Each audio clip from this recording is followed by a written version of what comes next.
اس لیے کہ میں اس وقت مخاطب ہوں مسلمانوں سے. اگر غیر مسلموں سے خطاب ہوتا تو ان کو ہم کہتے اسلام میں داخل ہو جاؤ، مکمل کا لفظ استعمال نہ کرتے کیونکہ وہ تو مکمل باہر ہیں. لیکن ظاہر ہے جب مسلمانوں سے خطاب ہوگا تو ہم یوں کہیں گے کہ مکمل داخل ہو جاؤ. داخل تو پہلے سے ہوئے ہوئے ہیں. آج کل اسلام میں داخل کے بجائے نکالنے کا زیادہ ٹرینڈ چل پڑا ہے. ابن انشا ایک مزاحیہ گزرا ہے، اس نے اپنی کتاب میں لکھا کہ دائرے کی قسمیں، ہوتا ہے نا بچے جیومیٹری سیکھ رہے ہوتے ہیں، تو اس نے ان قسموں میں بتایا کہ ایک دائرہ اسلام کا دائرہ بھی ہے، اور اس میں کارٹون بنایا ہوا تھا ایک مولانا صاحب بیچ میں جو ڈنڈے سے لوگوں کو نکال رہے ہیں، اور بتایا کہ پہلے اس میں لوگوں کو داخل کیا جاتا تھا، آج کل اس سے لوگوں کو نکالا جا رہا ہے. کہتے نہیں یہ دائرہ اسلام سے خارج، یہ دائرہ اسلام سے خارج. بیان میں بیچ بیچ میں جو چیزیں یاد آتی ہیں تو میں جمعہ اور اتوار کے بیان میں کوشش کرتا ہوں ان کو بھی چلاؤں، کیونکہ واعظ و نصیحت کی مجلس ہے، جو چیز بھی آ جائے پارسل کر دینی چاہیے. جو بھی خیر کی بات، چاہے وہ موضوع سے ہٹ کے بھی کیوں نہ ہو، اس سے کوئی فرق نہیں پڑتا. یہ جو میں مسلمان کا لفظ استعمال کرتا ہوں، بہت سے لوگوں کو اس پہ بھی اعتراض ہے کہ مسلم ہوتا ہے، مسلمان تو نہیں ہوتا. قرآن و سنت میں ہمیں جو لفظ ملتا ہے وہ کیا ملتا ہے؟ مسلم. تو خوب سمجھ لیں، الفاظ کے بکھیڑوں میں پڑھنے کی ضرورت نہیں ہے. مسلم مسلمان، اردو میں مسلمان مسلم ہی کو کہتے ہیں. شاید یہ اس طرح سے وجود میں آیا ہے کہ فارسی میں مسلم مسلمان، جیسے طالب سے طالبان، جمع کا صیغہ جو ہے نا، طالب ایک طالب علم کو کہتے ہیں، طالبان بہت سارے طالب، تشنگان علم کہتے ہیں نا، جمع کا صیغہ ہے یہ فارسی میں. تو اردو میں فارسی بہت ہے، تو مسلم سے شاید مسلمان ہوگا، بہت سے مسلم یعنی مسلمز کو کہا جاتا ہوگا، تو پھر بن گیا مسلمان. اس میں کوئی کچھ ٹینشن لینے کا نہیں ہے. جیسے لفظ اللہ کو خدا کہہ دینے سے کوئی ٹینشن کی بات نہیں ہے، کوئی اتنے بڑا مسئلہ نہیں ہے. اللہ کو اللہ بھی کہہ سکتے ہیں، خدا بھی کہہ سکتے ہیں. فارسی میں ہے خدا، گاڈ بھی کہہ سکتے ہیں انگلش میں. عمل میں مسلمان بالکل زیرو ہوتا جا رہا ہے، الفاظوں کے بکھیڑوں میں پڑا ہوا ہے. تو بار بار میں بات کہتا ہوں، فرقہ واریت ناموں کو دیکھ کے کہا جاتا ہے مختلف فرقے، ناموں کو ختم کرو، تو ناموں کو ختم کرنے میں ایک نیا فرقہ بنا لیتے ہیں. تو کسی بھی کوئی بھی چیز کی پہچان کچھ بھی بن جاتی ہے. لوگ اپنی آسانی کے لیے نا، زبان جو ہے نا، زبان لینگویج جسے کہتے ہیں ہم، یہ بالکل نیچرل وے میں وجود میں آتی ہے. اس میں آپ اگر کاٹ چھانٹ شروع کر دیں گے تو بہت بڑی مشکل ہو جائے گی. لوگ جب جس چیز کو جو نام دے دیں تو مان لینا چاہیے اس کو. اب یہ جو میں بار بار بتاتا ہوں، یہ میرا ٹاپک نہیں ہے، 2 منٹ میں بس اس کو سمیٹ کے آگے چلتے ہیں، کہ یہ جو دیوبندی، بریلوی، اہل حدیث اور فلانا، ڈمکانا، حنفی، شافی، یہ لوگوں کے دیے ہوئے نام ہیں. یہ غیر مسلم کے مقابلے میں نہیں ہے، یہ مسلمانوں کے آپس کے مقابلے میں ہے. اب جب ایک چیز ہوگی تو اس کو نام تو دیا جائے گا نا. مسلم کے مقابلے میں چاہے دیوبندی ہو، بریلوی ہو، شیعہ ہو، اہل حدیث ہو، جو بھی ہو، غیر مسلم کے مقابلے میں ہم سب کیا ہیں؟ مسلم ہیں. لیکن جب مسلمانوں میں مختلف مکتبہ فکر وجود میں آ گئے تو وہ ایک دوسرے سے فرق کیسے کریں گے؟ مسلم غیر مسلم سے کریں گے. اگر مسلم غیر مسلم سے کریں گے اس کا مطلب آپ دوسرے کو غیر مسلم مان رہے ہو. تو جب مختلف مکاتب فکر وجود میں آ گئے تو ان کا ایک دوسرے سے فرق کرنے کے لیے اسلام کے علاوہ کوئی اور نام دینا پڑے گا. ایک آسان سی مثال دے دیتا ہوں. ہندوستان میں فرقے نہیں تھے تو کچھ لوگ تیجا 40واں کرتے تھے، کچھ تیجا 40واں نہیں کرتے تھے. اب لوگوں نے تو فرق کرنا ہے نا، تو لوگوں نے اپنی آسانی کے لیے نام دے دیا کہ یار جو نہیں کرتے ان کا تعلق زیادہ تر دیوبند کے مدرسے سے ہے، تو لوگوں نے ان کو ہائی لائٹ کر دیا کس نام سے؟ دیوبندی کے نام سے. یہ پبلک کا دیا ہوا نام ہے. اور جو تیجے 40 میں کرتے تھے وہ ایک مکتبہ فکر تھا، ان کے پاس ان کے اپنے دلائل تھے، ان سے چاہے ہم متفق ہوں یا نہ ہوں لیکن انہوں نے کچھ بنائے دلائل، ان کی رائے تھی. تو جب وہ لوگ بڑی تعداد میں آ گئے اور وہ ربیع الاول میں یہ سب کچھ کرنے لگے جو وہ کرتے ہیں، تو ایک مکتبہ فکر تھا، تو لوگوں نے اس کا نام کیا کر دیا، کیونکہ ان کا تعلق زیادہ تر بریلی سے تھا، تو لوگوں نے خود کیا کہنا شروع کر دیا، بھائی یہ بریلوی ہے۔ اب اگر آپ کہیں نہیں ہم سب مسلم ہیں، تو اس کا مطلب یہ ہوا کہ جو تیجے 40 میں نہیں کر رہے وہ بریلویوں سے فرق کے لیے لوگ ان کو نام دے مسلم۔ اس کا مطلب خود بخود مان لیا کہ جو تیجے کر رہے ہیں وہ غیر مسلم ہیں۔ اس سے فرقہ واریت کم ہوگی یا بڑھے گی؟ وہ کہے گا یار ہمیں تم نے غیر مسلم بنا دیا۔ تو مسلمانوں کے آپس میں جب ڈفرنس ہوگا نا تو اس میں فرق کے لیے یہی نام دیے جائیں گے۔ اب جو لوگ کہتے ہیں میں نہ دیوبندی نہ بریلوی نہ اہل حدیث نہ فلانا نہ ڈمکانا، تو ہم ان سے کہتے ہیں پھر آپ کا نظریہ کیا ہے، آپ کی سوچ کیا ہے؟ تو جو آپ کی سوچ ہے تو وہ سوچ کے لوگ تو پہلے سے پائے جاتے ہیں، تو وہی تو ہو گیا، نام آپ نے وہ نہیں رکھا لیکن وہ سوچ آپ کی پائی جاتی ہے۔ اور جب آپ اپنے آپ کو کہیں گے مسلم مسلم مسلم، تو یہ غیر مسلم سے فرق کے لیے تو مسلم کہا جائے گا، لیکن آپس میں فرق کے لیے اگر مسلم کہہ رہے ہیں اٹ مینس دوسرا کیا ہے، آپ اس کو غیر مسلم مان رہے ہیں۔ اور آسان کر دیتا ہوں پھر یہ چلتا ہوں آگے۔ یہ بہت زیادہ فرقے آج کل یہ لفظ بہت زیادہ چلایا جا رہا ہے، اس کے نام پہ فرقے کم نہیں ہو رہے، بنائے جا رہے ہیں، فیکٹریاں لگا دی ہیں فرقے بنانے کی۔ اب بہت سے لوگ کہتے ہیں ہمارا کوئی فرقہ نہیں ہے، حالانکہ اسلام میں سب سے پہلے 2 بڑے فرقے وجود میں آئے ہیں۔ یہ تو بعد کے ہیں نا، کسی نے بریلویت کا نام دے دیا، نام بعد میں آئے ہیں۔ یہ جو سوچ تھی وہ تو بہت سو کی ہمیشہ سے رہی ہے، جو نظریے تھے سب سے پہلے جو وجود میں آئے، جو آج تک قائم ہے ان کی بات کر رہا ہوں، وہ شیعہ اور سنی وجود میں آئے ہیں۔ شیعہ حضرات کا جو بیسک دعویٰ ہے پنجتن پاک، اہل بیت کو اور حضرت علی کو، دیگر اصحاب رسول پہ فضیلت دینا، ان کے اپنے اصول ہیں، وہ ان اصولوں پر عمل پیرا ہیں۔ وہ 2 نمازیں ہمیشہ اکٹھی پڑھتے ہیں، وہ 3 طلاق کو ایک بھی نہیں مانتے، کچھ ایک مانتے ہیں کچھ ایک بھی نہیں مانتے۔ حضرت عمر رضی اللہ تعالیٰ عنہ کے فیصلوں کو بالکل لفٹ نہیں کراتے، تبھی وہ متع کو بھی جائز سمجھتے ہیں۔ ان میں بڑے فرق تھے ان کے اندر اور سنیوں کے اندر۔ ان کا عقیدہ بھائی 11 امام ہے، 12 امام ہے، وہ امام کو بھی بہت زیادہ امام کو درجہ دیتے ہیں وہ۔ تو جو یہ عقیدوں کے حامل نہیں تھے، جن کا یہ عقیدہ تھا نہیں بھائی قرآن حدیث اور صحابہ خلفائے راشدین کو بھی ویلیو دینی ہے، تمام صحابہ کو ماننا ہے، ہر نماز اپنے ٹائم پہ پڑھنی ہے۔ سفر میں تو اختلاف ہے اہل سنت والجماعت میں آپس میں، لیکن جب حضر میں ہوں گے تو ہر نماز اپنے ٹائم پہ ہوگی۔ متع حلال نہیں ہے، 3 طلاقیں 3 ہوتی ہیں۔ تو جن کا یہ کانسیپٹ تھا ان کو کیا کہا جانے لگا؟ اہل سنت والجماعت۔ حالانکہ آپ کہتے نہیں جی ہم فرقوں میں نہیں پڑھیں گے، یہ مسلم ہیں، اس کا مطلب آپ نے ان کو کیا مان لیا؟ غیر مسلم۔ اگلا قبول کر لیتا اس نعرے کو؟ وہ کہتا ہے بھائی ہم وہ تو کہہ رہے ہیں ہم تو مسلم ہیں، وہ تھوڑی آپ اس کو 100 دفعہ غیر مسلم کہیں اگلا ایکسپٹ کرنے کے لیے تیار نہیں ہے۔ تو علماء نے کیا کیا بھائی ٹینشن سے بچنے کے لیے کہ بھائی 2 مکاتب فکر ہیں، ایک کو اہل سنت والجماعت کہا جاتا ہے اور ایک کو شیعہ کہا جاتا ہے۔ پھر اہل سنت والجماعت کو شارٹ فارم میں سنی کہا جانے لگا۔ میں نے کہا نا زبان جو ہے وہ پرواہ نہیں کرتی ہے، زبان آٹومیٹیکلی وجود میں آتی ہے، لوگ جس چیز میں آسانی دیکھتے ہیں اس کو خود وضع کرتے ہیں۔ جو زبان کے الفاظ ہیں ان کو وضع کسی ادارے میں نہیں کیا جاتا، وہ آٹومیٹیکلی لوگوں کی زبان پہ۔ ابھی آج کے نا پروگرام تو بڑھ گیا چل رہا ہے نا مارکیٹ میں، اب یہ کسی نے بیٹھ کے بنایا ہے، اب ہر جگہ یہ وڑ گیا کا لفظ، اب اصل وڑ گیا کہ جو بھی مطلب ہو، اصل وڑ گیا۔ مجھے کل کسی نے کہا یہ وڑ گیا بہت برا لفظ ہے، اس کا تو یہ مطلب ہے، اس کا تو وہ مطلب ہے، یہ وڑ گیا کا لفظ۔ میں نے کہا جو بھی مطلب ہے ابھی یہ نہیں ہے، ابھی وہ مطلب ہے جو مارکیٹ میں چل رہا ہے۔ وڑ گیا کا مطلب بیڑا غرق ہو گیا پروگرام کا۔ اچھا چھالیاں بھی آ گیا، میم سے بہت آ رہی ہیں، پروگرام تو بڑھ گیا۔ میں شہد لینے گیا تو میں چٹان کے اوپر چڑھا ہوا تھا نا، بہت ہائٹ پہ، ایک یعنی 1000 فٹ بلندی پہ شہد کے لیے میں بلوچستان کے پہاڑ پہ چڑھا۔ شہد کا چھتا میں نے کہا اپنے ہاتھوں سے کاٹوں گا میں، شوق ہے ہمیں اس طرح کی حرکتوں کا۔ اب بہت اوپر ہم چڑھ گئے، پھسلنے کا خطرہ تھا، دھڑام سے نیچے آتا، تو جب چھتا کاٹ رہا تھا میں نے کہا ایسا نہ ہو کہ پروگرام تو اڑ نہ جائے کہیں، پاؤں پھسلے اور پروگرام لوگ کہیں پروگرام تو اڑ گیا، کیونکہ ویڈیو بھی بن رہی تھی۔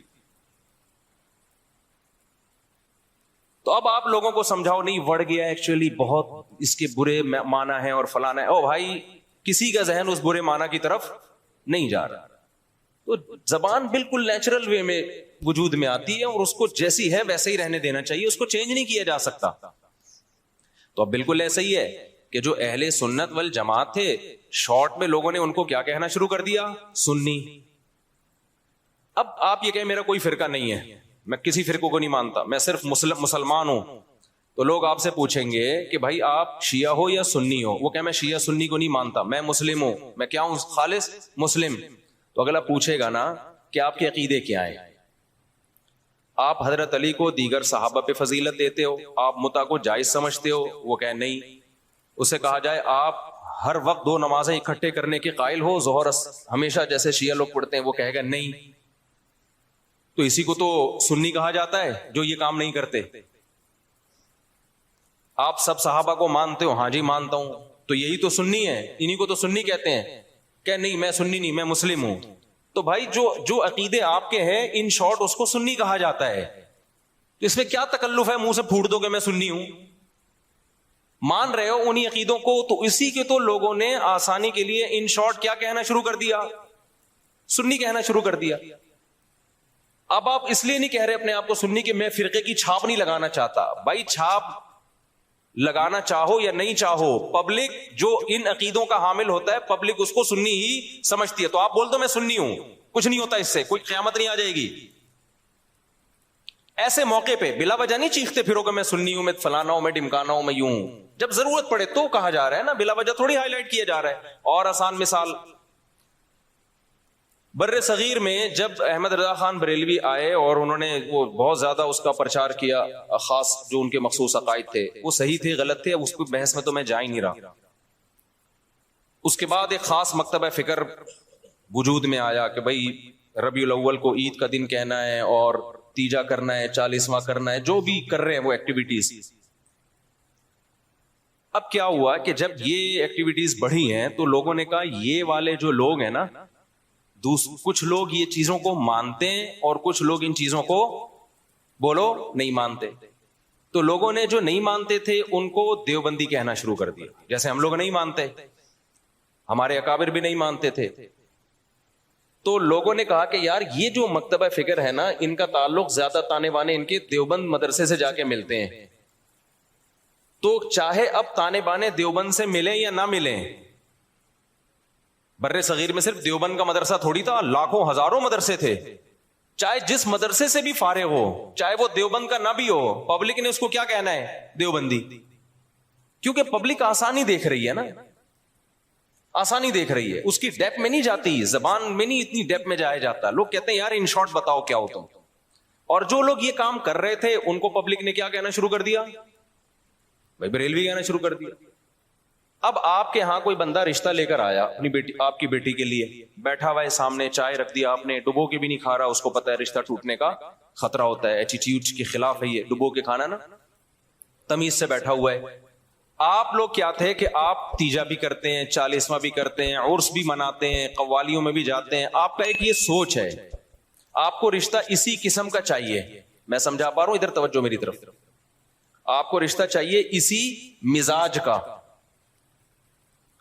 تو آپ لڑکے سے ان شارٹ کیا پوچھو گے کہ آپ مسلم ہو یا غیر مسلم, یہ پوچھو گے؟ اگر آپ نے پوچھ لیا کہ بیٹا آپ ہمارا کوئی فرقہ نہیں ہے, ہم دیکھنا چاہتے ہیں آپ کی سوچ کیا ہے, ہم صرف مسلم ہیں, تو بیٹا آپ مسلم ہو یا غیر مسلم. وہ کیا کہے گا, میں کوئی ہندو عیسائی چمار لگ رہا ہوں آپ کو؟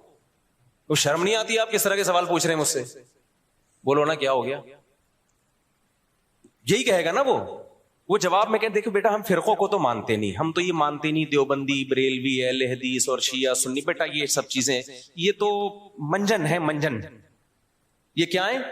یہ فرقوں کے منجن ہے. بیٹا ہم سمپل مسلمان ہیں, آپ بتاؤ کیا ہو, آپ مسلمان ہو یا نہیں؟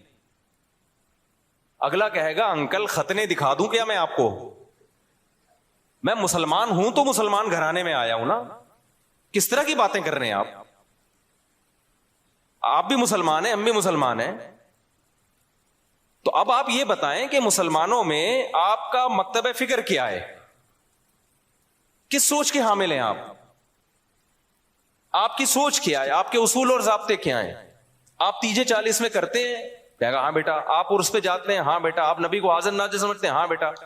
اچھا تو آپ بول دینا منہ سے ان شارٹ کے ہم بریلوی ہیں. گھنٹہ میرا پی گئے آپ بیٹھ گئے. اور لڑکی والے بھی لڑکے سے یہ پوچھیں گے کہ بیٹا ان شارٹ آپ بتاؤ. اچھا لڑکا الٹے سوال پوچھ رہے ہیں, آپ مسلم ہیں؟ میں صرف مسلم ہوں. آپ بتائیں مسلم ہیں؟ وہ دیں گے رشتہ؟ لگے پتہ نہیں کس قسم کا آدمی, ہم کہتے ہو ہندو لگ رہے ہیں ہم تجھے شکل سے کیا. تو وہ بھی ان شارٹ پوچھیں گے بیٹا آپ دو بڑے مکتب فکر بر صغیر میں چل رہے ہیں, کچھ تیجے 40 میں کو مانتے ہیں, کچھ تیجے 40 میں کو نہیں مانتے. تو جو نہیں مانتے ان کو دیوبندی کہا جاتا ہے. لوگوں نے اپنی آسانی کے لیے نام دیا اور سوسائٹی نے اس کو ایکسپٹ کر لیا اس نام کو, اور جو کرتے ہیں ان کو بریلوی کہا جاتا ہے.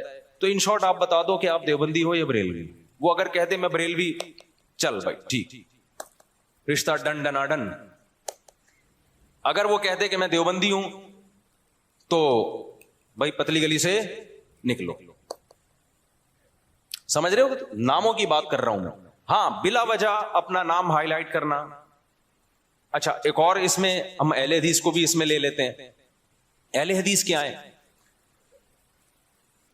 جب شیعہ سنی دو فرقے بڑے وجود میں آئے, جن کا ابھی تک فرقے تو بہت سارے بنے تھے, بہت سارے تو ختم ہی ہو گئے, کیونکہ جو باطل چیزیں زیادہ پنپتی نہیں ہے, اور پنپتی بھی ہے تو ایک جگہ قائم نہیں رہتی. آپ اگر 1200 سال پہلے کے شیعہ کو دیکھ لیں تو الگ تھے, 200 سال بعد والے الگ, آج الگ. تو وہ بہت یعنی ایک جگہ نہیں. آپ اہل سنت والجماعت کو دیکھیں گے نا تو جو 1200-1300 سال پہلے تھے آج بھی اسی ٹریک پر ہیں وہ. خاص طور پر جو ان چاروں مکاتب فکر کو فالو کرتے ہیں, حنفی, مالکی, شافعی, حنبلی, ان کے اصول 1300 سال پہلے لکھ لیے گئے تھے, مسائل بھی لکھ لیے گئے تھے, تو اب اس سے ہٹتے نہیں ہیں یہ. آپ کو حنفی 800 سال پہلے کا بھی وہی نظر آئے گا جو آج تھا, شافعی 800 سال پہلے کا بھی ویسے ہی نظر آئے گا جیسا آج تھا. اگر تبدیلی ہوئی ہے تو بدعت کے حوالے سے ہوئی ہے, کسی میں بدعتیں آ گئیں, کسی میں بدعتیں, کوئی ایکسٹریم لیول پہ ادھر چلا گیا. کوئی مسائل کے معاملے کی بات کر رہا ہوں, جو اسلامک لا ہے, لا نہیں چینج ہوا کیونکہ وہ ریٹن فارم میں آ چکا تھا پہلے. تو اب میں عرض کر رہا تھا کہ دو فرقے بڑے وجود میں آ گئے. ایک کو کیا کہا جاتا تھا؟ شیعہ. ایک کو کیا کہا جاتا تھا؟ سنی. تو سنیوں کا جو اصول اور ضابطہ تھا وہ یہ تھا کہ قرآن سے مسئلہ دیکھا جائے, پھر نبی صلی اللہ علیہ وسلم کی صحیح احادیث سے, اس کے بعد صحابہ.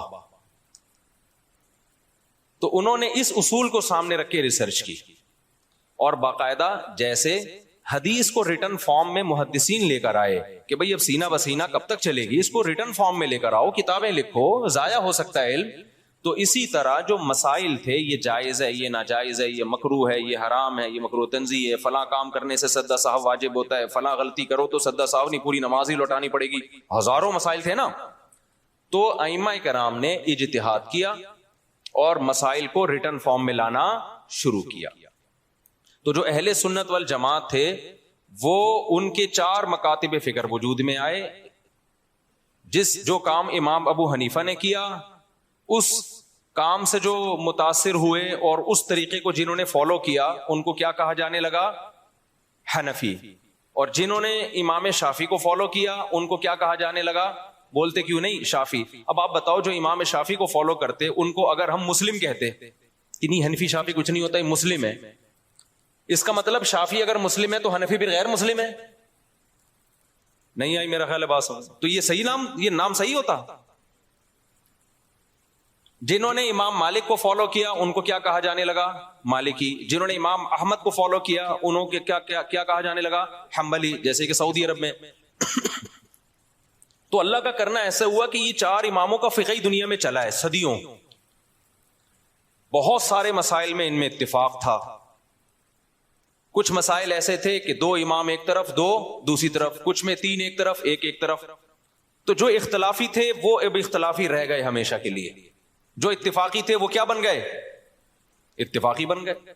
اب جو اختلافی تھے تو علماء نے کہا کہ بھائی چونکہ اتنے بڑے بڑے ائمہ نے ریسرچ کا کام کیا ہے, یہ اختلاف اب حل نہیں ہو سکا. جیسے رفع الیدین کا مسئلہ اختلافی بن گیا, امام کے پیچھے آمین زور سے کہنی آہستہ کہنی ہے, یہ کیا بن گیا؟ اختلافی. ہاتھ یہاں باندھنے, یہاں باندھنے, یہ ذہن میں رکھے, سینے پہ ہاتھ باندھنا کسی مجتہد سے منقول نہیں ہے، بلکہ سعودی عرب کے ایک عالم کا بھی کلپ بھی آیا، انہوں نے کہا یہ مکروہ عمل ہے سینے پہ ہاتھ باندھنا، کیونکہ اس بارے میں صحیح حدیث موجود نہیں ہے۔ تو اگر میں کہتا نا ہندوستان کے کسی عالم کا، تو پھر لوگ کہتے ہیں نہیں یہ تو مانتے ہی نہیں حدیثوں کو، حالانکہ غلط بات ہے، کیوں نہیں مانتے بھائی؟ لیکن سعودیہ کے تبھی آپ نے ائمہ حرمین کو بھی دیکھا ہوگا سینے پہ ہاتھ نہیں باندھتے، وہ بھی نیچے ہاتھ باندھتے۔ تو چاروں اماموں میں کسی کے ناف کے اوپر ہے، کسی کے ناف کے تھوڑا سا اوپر، کسی کا ناف کے بالکل اوپر، ایسا چاروں میں سے کسی کی ریسرچ نہیں ہے کہ سینے پہ ہاتھ باندھے جائیں، یہاں یوں کر کے ہاتھ باندھے جائیں۔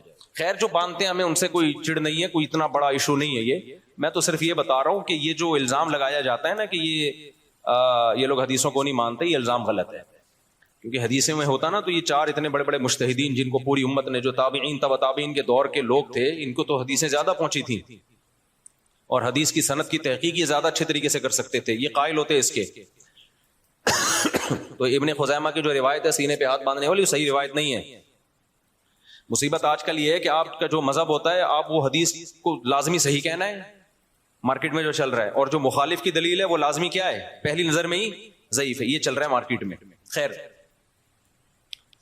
تو ان چاروں اماموں میں جب اختلاف کچھ باقی رہ گیا تو امت کے بڑے بڑے علماء نے فتویٰ دیا کہ بھائی اب یہ اختلاف ختم کرنا ممکن بولو نہیں ہے، کیونکہ صحابہ میں یہ اختلاف تھا، کوئی یہاں ہاتھ باندھتا، کوئی ہاتھ چھوڑ کے نماز پڑھتا۔ صحابہ میں صحیح حدیث سے ثابت ہے ایک صحابی ہاتھ چھوڑ کے نماز پڑھتے تھے، اور یہ بھی ثابت ہے صحیح سند سے کہ مدینہ والے ہاتھ چھوڑ کے نماز پڑھتے تھے۔ تو امام مالک نے کہا کہ بھئی مدینہ والے جب ہاتھ چھوڑ کے نماز پڑھ رہے ہیں تو نبی کی آخری نماز تو انہوں نے دیکھی ہے، تو میں ہاتھ چھوڑ کے نماز کے قائل ہوں۔ ٹھیک ہے، ہاتھ باندھنے والی حدیثیں ہیں لیکن وہ پرانے زمانے کی ہیں، مدینہ کس کو فالو کر رہا ہے؟ نبی کے آخری عمل کو فالو کر رہا ہے، تو میں ہاتھ چھوڑ کے نماز۔ تبھی مالکیہ پوری دنیا میں جہاں بھی ہیں کیسے نماز پڑھتے ہیں؟ بولتے کیوں نہیں؟ ہاتھ چھوڑ کے۔ اب کبھی ہمیں ہاتھ چھوڑا ہوا بندہ نظر آ جائے نماز پڑھ رہا ہے تو ہمیں اشکال ہوتا ہے، یار ساری دنیا تو ہاتھ باندھ کے نماز پڑھ رہی ہے، یہ کیوں چھوڑ رہا ہے؟ تو ہم بجائے اس کے کہ بولیں یہ مسلم ہے یا میں مسلم ہوں، تو کیا مطلب وہ غیر مسلم، وہ ہندو ہے وہ؟ تو ان شارٹ ہم کیا کہتے ہیں؟ یہ فقہ مالکیہ کو فالو کرتے ہیں۔ یہ کیا کرتے ہیں بھائی؟ یعنی مالکی ہیں۔ یہ کیا مطلب؟ یہ امام مالک کی جو تحقیق ہے اس کو زیادہ اس پر اعتماد کرتے ہیں۔ حدیثوں میں تو سب کچھ ملے گا آپ کو، جب سب کچھ ملے گا تو کسی نے ایک حدیث کو ترجیح دی، دوسری میں تعویل کی، کسی نے دوسری کو ترجیح دی، اس والی حدیث میں تعویل کی۔ میں سمجھا پا رہا ہوں اپنی بات؟ اور یار بہت سے نئے لوگ آ جاتے ہیں تو پرانی مثال دوبارہ ریپیٹ کر دیتا ہوں تاکہ یہ ٹاپک منجی ٹھک جائے، اس ٹاپک کی کمپلیٹ ہو جائے، پروگرام بڑے نہیں۔ دیکھو نبی صلی اللہ علیہ وسلم نے بنو قریظہ کی طرف، بخاری مسلم کی حدیث ہے، ایک لشکر کو روانہ کیا۔ خوب غور سے سننا تاکہ یہ فرقہ واریت کے نام پہ جو گند پھیلایا جا رہا ہے نا معاشرے میں، پہلے فرقہ واریت پھیلائی جا رہی تھی لیکن صاف پتہ چلتا تھا یہ فرقہ پرست ہے، اب لیبل لگایا جا رہا ہے اتحاد امت کا، لیبل چینج کر دیا لیکن فرقہ واریت پہلے سے زیادہ پھیلائی جا رہی ہے، لیبل چینج ہو رہا ہے اب خالی، یعنی اس طریقے سے پھیلائی جا رہی ہے کہ سانپ بھی مر جائے اور لاٹھی بھی نہ ٹوٹے۔ تو دیکھو نبی صلی اللہ علیہ وسلم نے بنو قریظہ کی طرف لشکر روانہ کیا، صحابہ کرام کا توجہ ہے نا آپ کی میری طرف۔ جب لشکر روانہ کیا تو آپ صلی اللہ علیہ وسلم نے صحابہ سے فرمایا کہ تم میں سے کوئی عصر کی نماز اس وقت تک نہ پڑھے جب تک بنو قریظہ نہ پہنچ جائے۔ اب صحابہ کے پاس اس سے زیادہ صحیح حدیث کوئی ہو سکتی تھی؟ اس کی تو کوئی سند بھی نہیں ہے، ڈائریکٹ سن رہے ہیں نبی کے زبان اقدس سے۔ جتنے بھی صحابہ تھے نبی نے سب کو کہا عصر کی نماز جب تک بنو قریظہ نہ پہنچ جاؤ تمہیں پڑھنے کی اجازت، جملہ کمپلیٹ کریں، نہیں ہے۔ اللہ کی قدرت کے جب راستے میں وہ گئے ہیں تو نماز قضا ہونے لگی، دیر ہو گئی ان کو مقام تک پہنچنے میں۔ اب صحابہ پریشان ہو گئے، بھائی اب پڑھیں گے نہیں پڑھے؟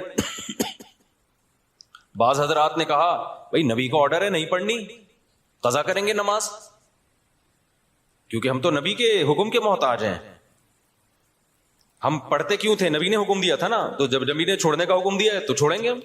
دوسرے صحابہ نے کہا کہ نہیں بھائی، نبی کا مطلب یہ تھوڑی تھا کہ قضا کر دو۔ آپ جب کسی کو بھیجتے ہیں کہ بھائی یہاں سے حیدرآباد جا رہے ہو، دیکھو بیٹا وہیں پہ نماز پڑھنا، راستے میں خطرہ ہے، کوئی بھی مسئلہ ہو سکتا ہے، تو مطلب یہ آپ کو یقین ہے کہ عصر تک پہنچ جائے گا، قضا کرنے کی تھوڑی اجازت ہے، کیونکہ قرآن میں آتا ہے حافظوا علی الصلوات والصلاۃ الوسطی، درمیانی نمازوں کی حفاظت کرو۔ درمیانی تو عصر کی نماز ہے، اس کی تو خاص تاکید ہے۔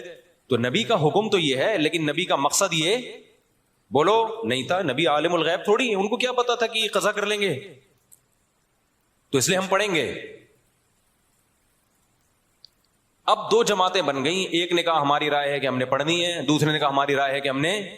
دونوں کا مقصد کیا؟ خواہش نفس تھا.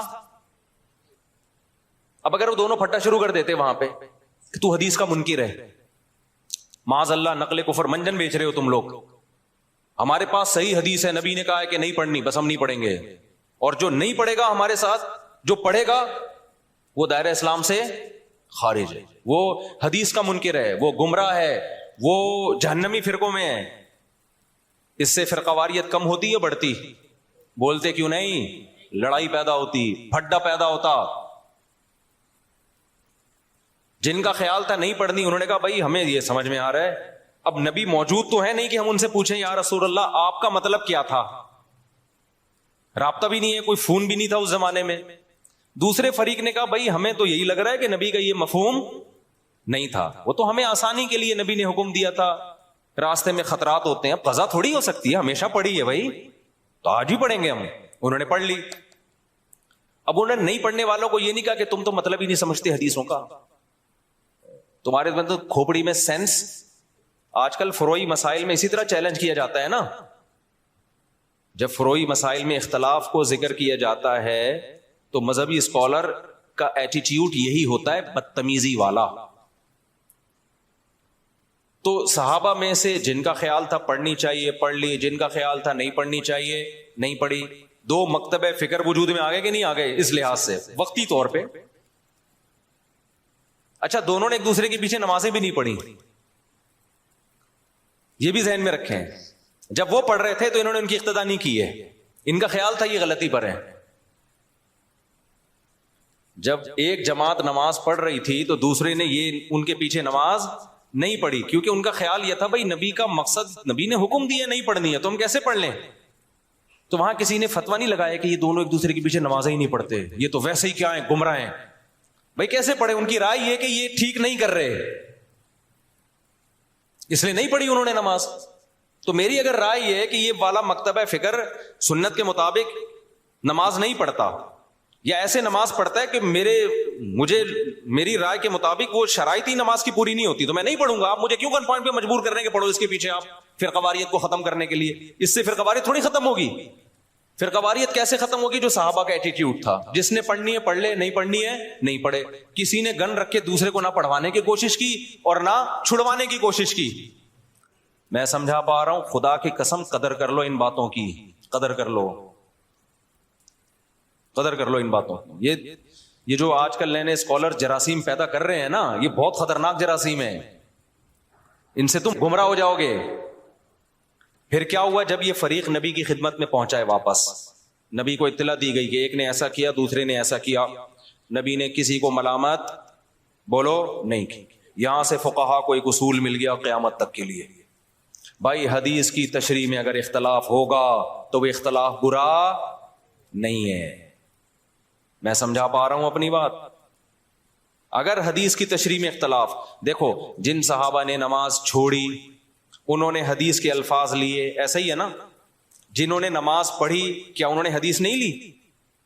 انہوں نے لی. انہوں نے حدیث میں تعویل کی, انہوں نے کہا حدیث کا یہ مطلب نہیں ہے. کیوں نہیں ہے بھائی یہ مطلب؟ کیوں نہیں ہے؟ اس لیے کہ قرآن کہہ رہے ہیں اثر کی حفاظت کرنی ہے, تو قرآن کا بھی تو حکم ہے نا, اس کو بھی تو فالو کرنا ہے. اب اگر کوئی ہمارے سامنے حدیث کا ریفرنس پیش کرتا ہے اور ہمارے خلاف جاتا ہے, ہم کہتے ہیں حدیث کا یہ مطلب نہیں ہے, تو 2-2 فٹ توے پر اچھلنے شروع کر دیتا ہے وہ کہ دیکھو نبی کی حدیث آئی, بجائے سینے سے لگانے کے فوراً کہہ رہے ہیں حدیث کا یہ مطلب نہیں ہے. یعنی یہ بتائیں گے ہمیں کیا مطلب ہے. اور بھائی ہم جو مطلب دوسرا بتا رہے ہیں وہ اس لیے بتا رہے ہیں کہ اس کے مقابلے میں دیگر دلائل کو بھی تو دیکھو, قرآن کو بھی تو دیکھو, حدیث متواتر کو بھی تو دیکھو. اس لیے ابن قیم رحمہ اللہ تعالی نے ان صحابہ کی رائے کو زیادہ ترجیح دی ہے جنہوں نے نماز پڑھی ہے. انہوں نے کہا انہوں نے کیا کیا ہے کہ حدیث کا ایسا مفہوم بیان کیا کہ وہ حدیث دیگر حدیثوں سے اور قرآن کی آیتوں سے میچ کر گئی ہے. وہ زیادہ ان کا مذہب ثواب سے سواد والا ثواب یعنی درستگی کے زیادہ قریب تھا. تو یہی امام حنیفہ کا اصول ہے کہ جب بھی کوئی حدیث آتی ہے چاہے صحیح حدیث ہو، وہ قرآن اور احادیث مشہورہ متباترہ پہ پیش کرتے ہیں، اگر اس کے موافق ہے تو ٹھیک ہے، نہیں ہے تو اس میں تعویل کر دیتے ہیں.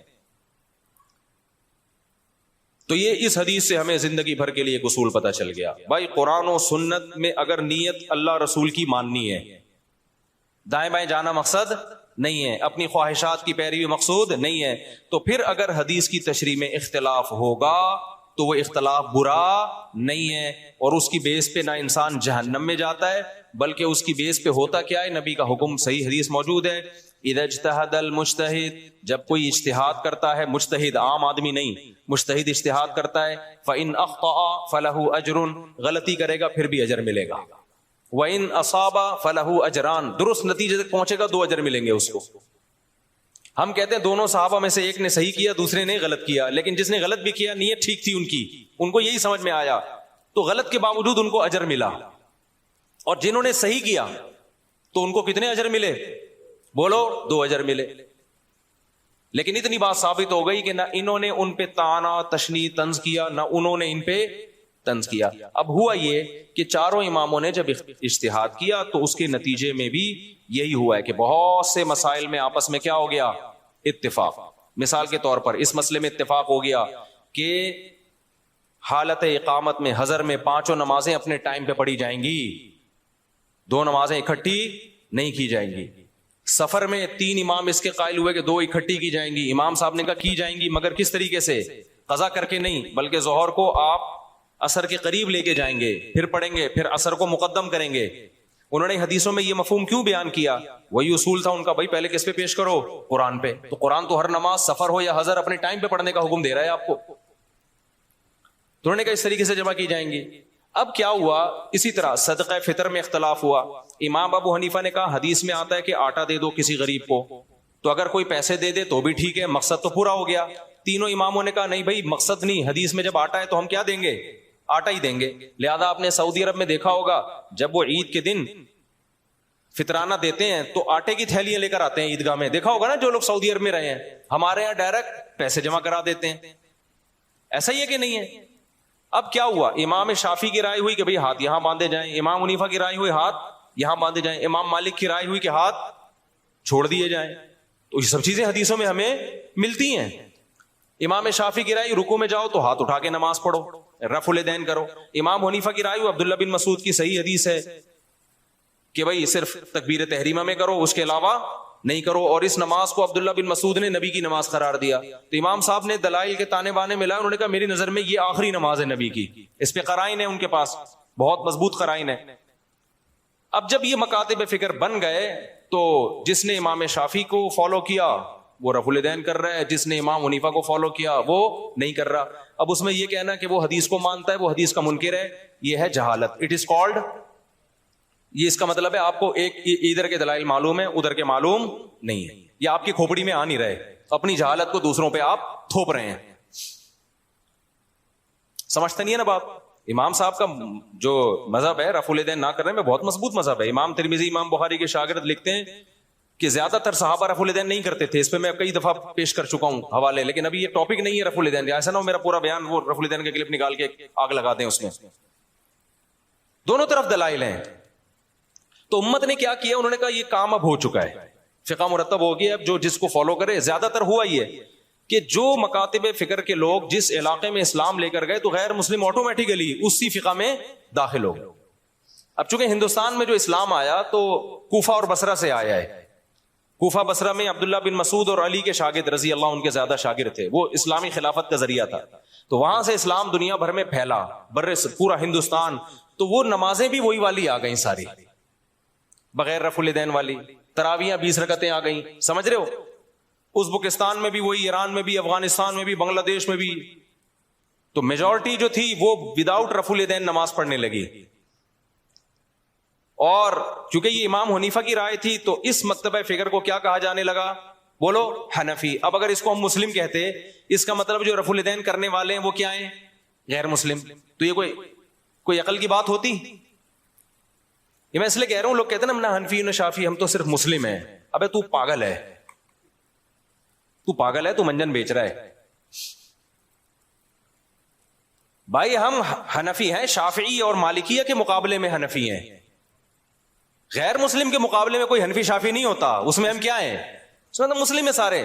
تبھی ہم بلا وجہ اپنے آپ کو نہ دیوبندی کہتے ہیں نہ حنفی کہتے ہیں. کبھی دیکھا ہم نے بلا وجہ دیوبندی حنفی خام خواہ کی؟ جب بھی کوئی پوچھے بھائی ہم مسلمان ہیں ماشاءاللہ سب لوگ. جہاں ضرورت پڑتی ہے، جیسے رشتہ لینے کے لیے گئے تو اگلا پوچھے گا تو دیوبندی ہے بریلوی؟ آپ نے کہا میں مسلم ہوں، علمی کتابی ہوں، تو وہ کہے گا تو کیا ہے بھائی تو تیجا کرتا ہے کہ نہیں کرتا؟ وہ کہے میں نہیں کرتا، تو بولنا دیوبندی ہوں، پھوٹتا کیوں نہیں منہ سے؟ یا تو دیوبندی ہے یا اہل حدیث ہے، یہ دونوں نہیں کرتے. کیا خیال ہے بھائی؟ یا تو دیوبندی ہے یا کیا ہے؟ اہل حدیث ہے. کہ نہیں میں کچھ بھی نہیں ہوں. تو کیوں ٹائم ویسٹ کر رہا ہے بھائی تو؟ آپ اس سے پوچھ رہے ہیں لڑکی والوں سے آپ کیا ہیں، وہ کہیں میں ہم مسلم ہیں. او بھائی مسلمان کیا میں ہندو لگ رہا ہوں آپ کو شکل سے؟ آپ تیجا کرتے ہیں؟ ہاں جی کرتا ہوں. آپ ربیع الاول کو عید مناتے ہیں؟ ہاں جی. تو بولو منہ سے. ان شارٹ ایسے لوگوں کو کیا کہا جاتا ہے؟ بریلوی کہا جاتا ہے. فرقواریت تو جب پھیلتی کہ جب ہم بلا ضرورت ان ناموں کو استعمال کر رہے ہوتے خام خواہ میں.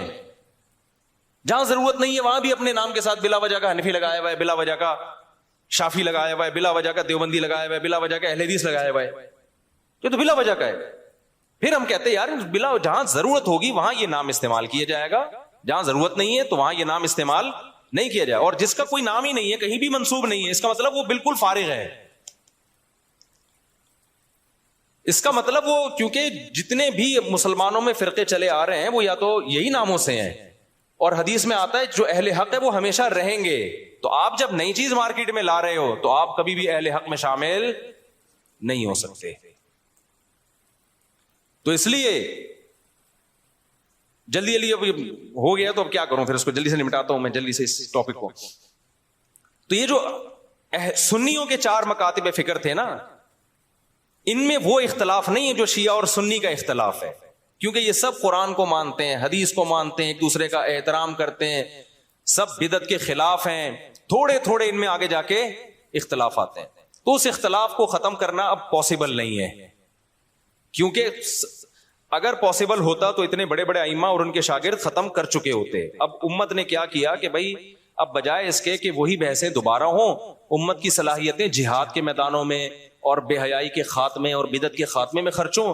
امت کے علماء صلحاء نے فتویٰ دیا بھائی اب کیونکہ ہماری نظر میں اہل سنت والجماعت وہ حق پرست فرقہ ہے، وہ اہل حق میں سے ہیں، تو سنی جو ہے ہماری نظر میں، کیونکہ حدیث میں جو علامتیں بیان کی گئی ہیں ما انا علیہ و اصحابی، جو میرے اور صحابہ کے طریقے پہ چلے گا، تو شیعہ حضرات چونکہ صحابہ کو نہیں مانتے، تو ہماری رائے یہ کہ بھائی ہم نجات یافتہ فرقہ کس کو سمجھتے ہیں؟ سنیوں کو. ہاں ہم لڑائی کے قائل نہیں ہیں کہ شیعوں کو جا کے تنگ کرنا شروع کر دیں، کیونکہ آپ کی رائے سے اگر کوئی اختلاف کرتا ہے تو میں نے بتایا 100 دفعہ اختلاف کرے، اس سے پھڈا نہیں ہوتا. پھڈا جب ہوتا ہے جب آپ منہ پہ جا کے کسی کو برا بلا کہنا شروع کر دو، یا ہر وقت بیان میں آپ ان کو برا بلا کہہ رہے ہو. اپنی علمی رائے بیان کر دیں، اس کے بعد کیا ہو جائیں آپ خاموش. جس نے آنا ہوگا آ جائے گا، نہیں آنا ہوگا تو چھوڑو رہنے دو. کیا خیال ہے بھائی؟ فرقواریت جب پیدا ہوگی جب آپ اس کو برا بلا کہیں گے. آپ کہیں بھائی ٹھیک ہے بھائی آپ کی رائے، آپ نہیں عمل کریں، آپ 2 نمازیں اکٹھی پڑھیں، آپ ٹھیک ہے جیسے ہمیشہ سے ہوتا رہے. کہیں بھی لڑائی کی کوشش ہوئی ہے تو علماء نے اس کو ختم کرنے کی کوشش کی ہے. لڑائی بھی ناجائز ہے، اور وہ طریقہ جس سے لڑائی پھیلے، ممبروں پہ نام لے کے مخالفت کرنا، ممبروں پہ نام لے کے برا بلا کہنا. آپ کہ میں تو لڑائی نہیں کر رہا، تو بھائی ذریعہ تو بن رہے ہو نا. ایک آدمی اپنی ساس یا سسر کے خلاف ممبر پہ بیٹھ کے بولتا رہتا ہے، جب وہ آئے گریبان پکڑے مارا انہوں نے اس کو، سالوں نے مارا، تو کہہ رہے میں نے آج تک تم پہ ہاتھ نہیں اٹھایا، تم پتہ نہیں کیوں مجھے مار رہے ہو، میں تو ہمیشہ محبت کی بات کرتا ہوں، میں نے کبھی تمہیں نہیں کہا کہ لڑائی کرو. کہہ رہے بھائی تو لڑتا نہیں ہے لیکن تو باتیں کر رہا ہے کہ لڑوانے والی. تو بعض لوگ گھننے بنے ہوئے ہوتے ہیں. تو شیعہ سنی لڑائی ہمارا ملک اس کا متحمل نہیں ہے. جو ان کا عقیدہ ہے بھائی وہ ان کو کرنے دو. آپ محبت والے انداز سے دلائل سے لوگوں کو بتا دو بھائی یہ ہماری نظر میں ٹھیک ہے اور یہ کیا ہے غلط ہے، تمہاری مرضی ادھر چلے جاؤ ادھر آ جاؤ، یہ طریقہ صحیح ہے.